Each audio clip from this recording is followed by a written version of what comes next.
కూడా పెద్దవాళ్ళు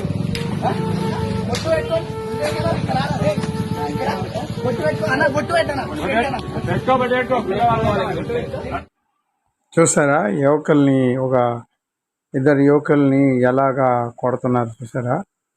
ఏదో వాళ్ళు ఏదో దొంగతనం చేసినట్లు, ఏదో రేప్ చేసినట్లు, ఏదో పెద్ద క్రిమినల్గా భావించి యేసు ప్రభు సువార్త ప్రకటిస్తూ ఉంటే వాళ్ళని కొడుతున్నారు. వాళ్ళు ఎంత సైలెంట్గా ఉండి దెబ్బలు సహిస్తున్నారు చూసారా.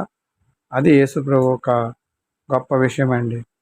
కాబట్టి నేను చెప్తుంది ఏంటంటే మన దేశం ఎటు వెళ్ళిపోతుంది, ఎంతగా పాడైపోయిందో మీకు అర్థమవుతుంది కదా. ఇలాంటివి జరిగితే దేశం ఎలాగ సొసైటీలో అందరూ బ్రతుకుతారండి. అసలు నాకు ఒకటి అర్థం కాదు, ఈ మతోన్మాదులకున్న ఈర్ష్య ఏంటో అర్థం కావట్లేదు. మొత్తం ఒక వీడియో చూడండి, ఆ తర్వాత మనం మాట్లాడదాం.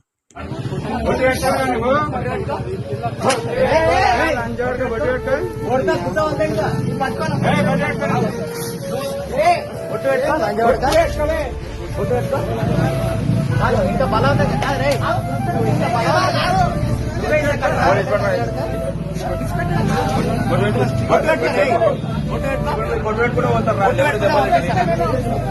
పెట్టుకుంటే పంపిస్తా.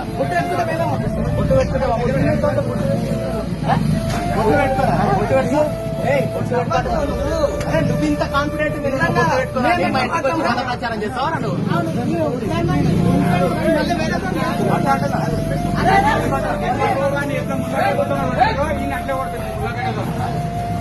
రక్తంతో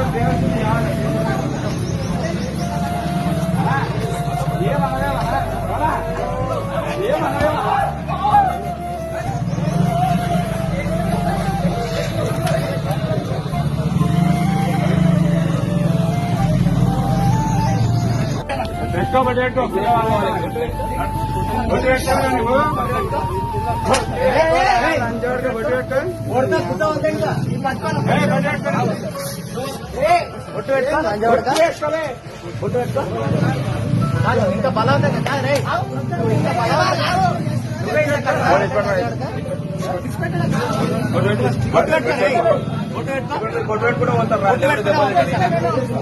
బొట్టు పెట్టుకుంటే పంపిస్తా. బొట్టు పెట్టుకుంటే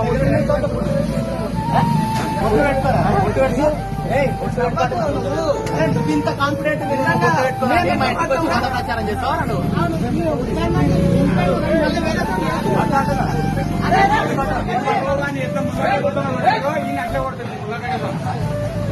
రక్తంతో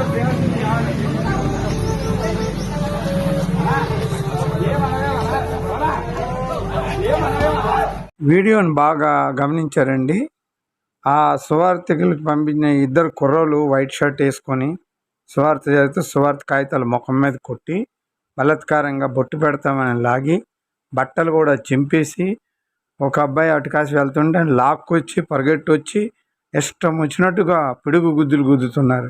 ఇదేమైనా న్యాయం అండి? వాళ్ళేమైనా దొంగలా, వ్యభిచారులా, మర్డరర్లా, ఇంకేమైనా నక్సలైట్లా, ఏమైనా తప్పు చేశారా? తప్పు ఒప్పు లేకుండా అలా చేయడం ఇది ఎంత పాపం అండి.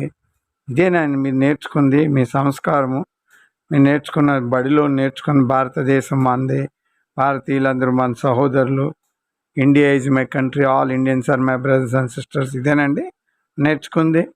ఒక రిలీజియన్, ఒక మతాన్ని గౌరవించలేని వారు మనము. అంత ఈర్ష్య ఎందుకండి? ఎవరికి ఇష్టమైంది వాళ్ళు నమ్ముకుంటారండి. యేసుప్రభు ఇష్టం అంటే నమ్ముకుంటారు. మీకేంటండి ప్రాబ్లము కదా? మీరు నచ్చింది మీరు నమ్ముకోండి. అదే ఇంటిలోకి రాలేదు, ఎవరికి ఏం అల్లరి పెట్టలేదు, మరి ఎందుకండి ఇంత బాధ, ఇంత జలిసినది, ఇంత ఈర్ష్య? మన మనుషులు విదేశాల్లో బ్రతకట్లేదా? వేరే ధర్మాన్ని నమ్ముకోవట్లేదా? మన ధర్మాన్ని ఇంకోళ్ళు నమ్ముకోవట్లేదా? కాబట్టి ఆ ఫ్రీడమ్ అందరికీ ఇవ్వాలి. దేశాన్ని గౌరవించండి, రాజ్యాంగాన్ని గౌరవించండి, ప్రజల్ని గౌరవించడం నేర్చుకోండి. అప్పుడే దేశం బాగుపడుతుంది. వీడియో చూశారు కదా, మీ వీడియోలో మీ కమెంట్ తెలియపరచండి. నిజంగా మీరు దేశాన్ని ప్రేమించేవారైతే మీ కమెంట్ తెలియపరుస్తారు. Thank you very much.